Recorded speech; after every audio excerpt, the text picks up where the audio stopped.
Depois do rebaixamento para a Série A2, a promessa de uma reformulação gigantesca no futebol da Ponte Preta. Reformulação, eu disse que seria gigantesca, porque quando você fala uma reformulação, você fala em 5, 10% do elenco. Eu acredito que pode chegar até 50% a reformulação do atual elenco da Ponte Preta. Mas já existe alguma atitude, algo que foi feito ou não? Não, a eliminação foi no domingo, né, no sábado. Nós já temos alguns nomes que não devem permanecer. Eu acho que eu preciso primeiro falar com esses atletas antes de declinar, de informar vocês o nome deles, que é a maneira correta de agir, né? Então já está em andamento esse trabalho de reformulação, já está em andamento contratações que deverão vir ao clube e vocês nos próximos dias serão informados disso. É claro que não foi somente o empate com o Ituano na última rodada que rebaixou a Macaca no Campeonato Paulista. A fraca montagem de elenco e um time perdido em campo durante o estadual foram fundamentais nesse rebaixamento que não acontecia desde 95. A chegada minha foi muito em cima da hora. Eu não estou falando nem da preparação, poderia arrumar com desculpa que todo dirigente, treinador, olha, nós tivemos só 10 dias para preparar a equipe, eu não tive dia nenhum para contratar. Eu cheguei na Ponte Preta com as demais equipes do tamanho da Ponte Preta ou inferior à Ponte Preta, com seus elencos praticamente definidos. E eu só fui contratar jogador no dia 3, 4 de janeiro, né? Então ficou um pouco difícil, o mercado era muito pequeno já nessa época do ano. E depois veio o surto de Covid, que também atrapalhou a preparação física e técnica da Ponte Preta. Não é desculpa, como eu disse, houveram erros e eu estou aqui para assumir os erros. Mas está dizendo, se eu posso dizer assim, para resumir, o conjunto de situações que levaram esses erros foram o curto período para fazer a montagem. Uma das respostas mais esperadas pela torcida da Alvinegra era sobre a permanência do atacante Luca. Desfalque nas últimas rodadas e artilheiro da equipe, o camisa 9 foi um dos únicos poupados pelas críticas da torcida. Era esperado que a conta um dia pudesse chegar e chegou. Péssimas gestões que flertaram com o rebaixamento na maioria das competições nos últimos anos. Contratações que passam por Campinas e nem sequer entram em campo. Uma queda anunciada que dessa vez o clube mais antigo do Brasil em atividade não teve como escapar. E o que sobrou por enquanto foi apenas mais um pedido de desculpas ao torcedor. Difícil o Lucas sair. Acredito na corretabilidade do Lucas, perguntei para ele, me procurou para dizer que não tem proposta de ninguém, e eu acredito que não tenha, e acredito que não tem porque ele saiu da Ponte Preta, mas eu não cravo nada, porque o futebol dorme de um jeito e amanhece do outro, mas eu ouvi da boca dele, inclusive após o descenso da ponte, onde eu estava dando um suporte ali de uma conversa mais tranquila com o Ribamar, e ele entrou na sala, me chamou lá dentro do departamento médico e me disse que não existe proposta nenhuma e que ele quer permanecer na Ponte Preta. E ao torcedor pontepretano, mais uma vez eu reitero o meu pedido de desculpas, sou comandante da instituição hoje, não gostaria de estar na segunda divisão do Campeonato Paulista, como nenhum outro torcedor pontepretano gostaria. Ô Júlio, a Ponte... Bom, o Eberlin disse que vai fazer uma reformulação de 50% do elenco. Já anunciou a saída de algum jogador e quais são os jogadores que você imagina que vão nessa carreta aí, nesse caminhão basculante? Olha, Batista, pois é, 50% do elenco, eu estou imaginando ali mais ou menos umas 10 rescisões e alguns jogadores, cerca de 4 ou 5 jogadores que não terão contrato renovado. Para bater 15, geralmente se trabalha com 30 jogadores no elenco, claro que tem jogadores da base. Eu acho que a conta do Eberlin é mais ou menos essa, né? De 10 a 15 nomes que estavam treinando e de repente não estarão aptos para a segunda parte da temporada que envolve a Série B do Campeonato Brasileiro. Alguns jogadores nós já sabemos que sairão do time. O Cleilton, que estava se recuperando de uma lesão, mas não está nos planos, tem contrato terminando. O Gustavo Cipriano também jogou alguns minutos na passagem dele pela Ponte, está com contrato terminando. O André Luiz, volante, não deve ficar, também está com contrato terminando. Agora, tem os jogadores também que devem rescindir o contrato. E aí sim é um pouco mais complexo, porque envolve uma negociação, até para não deixar mais dívida, para futuramente não ter processo trabalhista. Então a Ponte vai ter que amarrar bem essa situação com esses jogadores que não estão nos planos. Eu até coloquei no portal Carlos Batista hoje, Batistão, o nome do Fábio Sanches. O Fábio Sanches, ele tem um salário alto na Ponte Preta, um salário que eu diria de um titular absoluto, e ele não vem sendo titular absoluto. O Fábio Sanches perdeu espaço na Ponte. Teve até problema físico, depois tecnicamente também não conseguiu recuperar aquele Fábio Sanches que jogou muito bem no segundo turno da Série B do Campeonato Brasileiro. Então é um jogador que, por todos esses aspectos, até para abrir espaço na folha salarial da Ponte, o Fábio Sanches não deve continuar na Ponte. Inclusive já tem interesses de times como o Sport, como a Chapecoense. Então é uma saída que deve ser facilitada aí nos próximos dias. E a lista vai continuar. Guilherme Santos é um nome que pode entrar na lista, Marco Júnior é um nome que pode entrar na lista, Niltinho é um nome que pode entrar na lista, Kevin é um nome que pode entrar na lista, Wesley é um nome que pode entrar na lista, e assim vai. São jogadores que estão em baixa, que não estão nos planos do Hélio dos Anjos, ou que não serão aproveitados pela comissão técnica e provavelmente abrem espaço para a chegada de novos jogadores. Lembrando que nós já sabemos alguns jogadores que vão chegar. Nós ouvimos aí o Eberlin dizendo alguns nomes saem na imprensa, mas quem dá a palavra final sou eu. Ele até tem essa característica, né, Batista? O Eberlin também é um personagem, né? Então, às vezes sai um nome na imprensa que ele está com negociação avançada. Já aconteceu o caso dele desistir da negociação porque vazou o nome. Mas sabemos que estão treinando na Ponte há um tempo o Matheus Matias, do Corinthians, esse que foi oficializado.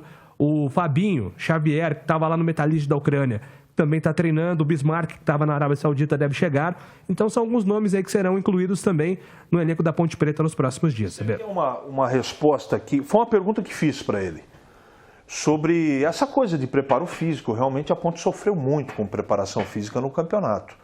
Ele mesmo disse, eu não tive tempo. Aí ele vai no mercado, não é? Eu estou falando do presidente, porque ele assumiu toda a responsabilidade. Ele contrata fora de forma, sem ritmo de jogo e um péssimo momento.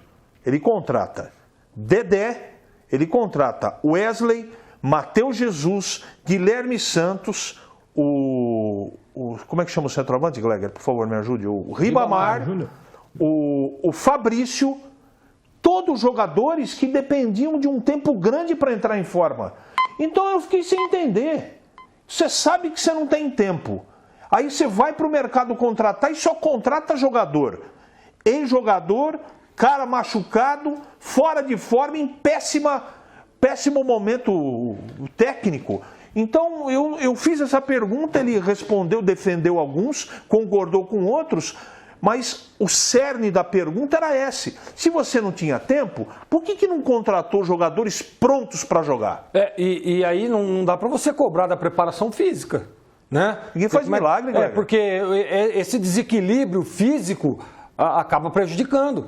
Pode colocar o melhor preparador físico do Brasil, que o cara não vai conseguir. O tempo é muito curto, jogo em cima de jogo, né? Não dá para você preparar o time.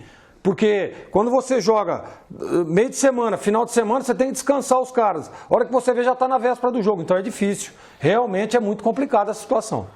Olha, a produção separou aqui mais uma resposta do Eberlin quando ele falou sobre Luiz Fabiano. Dá uma olhada aí. Confio nele para o Brasileiro da Série B. O Luiz Fabiano fez o que foi pedido a ele. Melhorar, com certeza, ele deve e vai melhorar. O presidente deve melhorar, você, Elias, é uma constante melhora. Todo ser humano, até o fim da vida, ele melhora. Ele vai aprendendo, ou seja, vem melhorando, para ao final de sua vida se tornar um ser humano melhor. Seja em qualquer campo aí, profissional e etc. O Luiz Fabiano é coordenador técnico. O Luiz Fabiano fica próximo ao gramado para encontrar as dificuldades ou não da comissão técnica, de jogadores ali no dia a dia.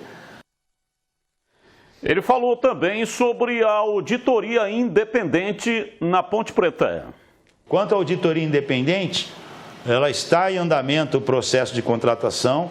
O que existe é que empresas de renome internacional não estão querendo mais fazer auditorias em clube de futebol. Não é na Ponte, é em clubes de futebol.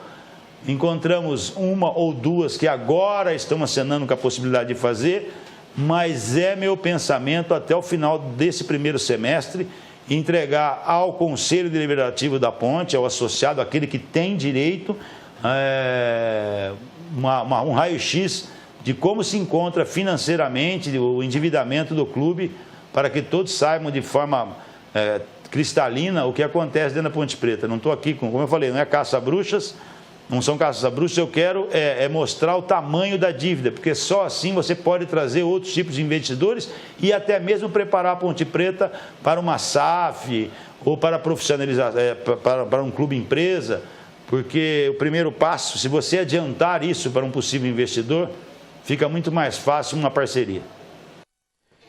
E na internet rolou aí, comentários dizendo que há um racha no Conselho Deliberativo. O Marco Antônio Eberlin, presidente da Macaca, falou também a respeito desse assunto. Não existe racha na Ponte Preta, tá? O Conselho Deliberativo é coeso, é eleito, é empossado, ele vai convergir ou divergir de algumas propostas que são feitas, o que é normal, tá? Oposição é salutar em qualquer segmento da sociedade, tem que existir os dois lados. O que ocorre na Ponte Preta não é oposição, tá? O que ocorre na Ponte Preta são meia dúzia de anti-pontepretanos derrotados nas urnas, que não se conformam com isso e que hoje se tornam anti-pontepretanos, muitas vezes se escondendo até atrás de fake news, né? E que sabem como direcionar, porque tiveram dentro do clube as matérias nas redes sociais. Isso atrapalha porque acaba afugentando o torcedor. E uma outra colocação do Eberlin na Rádio Bandeirantes, até uma pergunta feita pelo Tigrão sobre a questão dos empresários. Se o Eberlin entregou a Ponte Preta para empresários de futebol. Ele disse que não. Ele falou de investidores, até falei, mas qual é a contrapartida desses investidores? Porque o próprio nome diz, investidor, se está colocando dinheiro. Se não é empresário de futebol, qual é a contrapartida? Vai receber o quê? E aí ele colocou um conjunto de situações, valorização de um determinado atleta, e aí o percentual é passado para o investidor, um jogador da base, que possa ser negociado.